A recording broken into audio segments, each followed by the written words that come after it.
Hi there and welcome. I'm Aaron Armstrong, and here's another K-Wall tutorial. Today we're going to talk about Accorbis and creating the CTA block.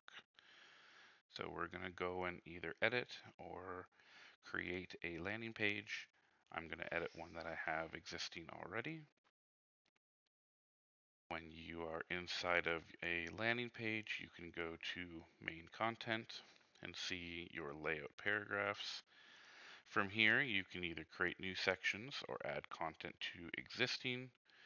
I'm going to go ahead and create a new section so you see what that looks like. We'll put that inside of a container. We'll click Save. Now that we have a new section, we're going to click the plus and look at our list of components and blocks that we can create. And today we're going to use the CTA block. To start, we're going to have the image that can display at the top of a CTA block. So we're going to click on the image library and choose an image that's already existing. You could also click the Add Media button, and that'll allow you to upload new media elements. Our heading is going to be our H2, which appears just underneath the image. Our heading level can be H1 through H6. This will depend on your content and what is above and below it to make sure that it's keeping with accessible semantic markup.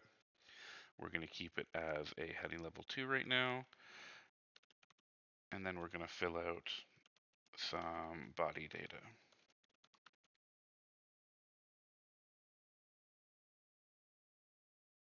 And we're going to click Save so we can see what a card might look like. So what I think we're going to do here is we'll click Edit on our section. Let's tell it to be a 3-column, because most of the time when we're looking at call to action and cards, we're going to be seeing them side by side in 2, 3, maybe 4 columns. What's really neat about the way we have things set up in Accorbis as well is we have the ability to duplicate a block. So we're going to use the duplicate button here, and we'll move one over, and we'll duplicate it again, and we'll move one over. And now we have a section with 3 columns, and in each column is a card with an image, title, and a body. And if I click Save, we're going to look at what that might look like. You can see that here. And if we go and click Edit and view it one more time, we edit some of our CTA blocks. You will also notice that there is a link field.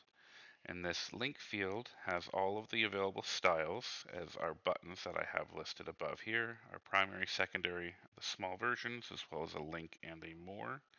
So let's go ahead and fill out a link for each of our cards. And for the sake of seeing the difference, we're going to create a different link style for each call to action.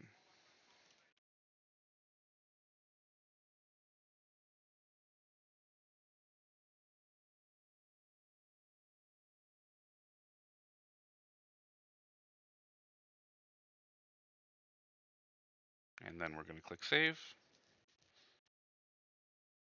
And there you have it. We have a list of CTAs. We have a section with 3 columns. Each column has a CTA, which has an image, a title, some body text, and a link button to go to the associated page that you need them to go to. Thanks very much.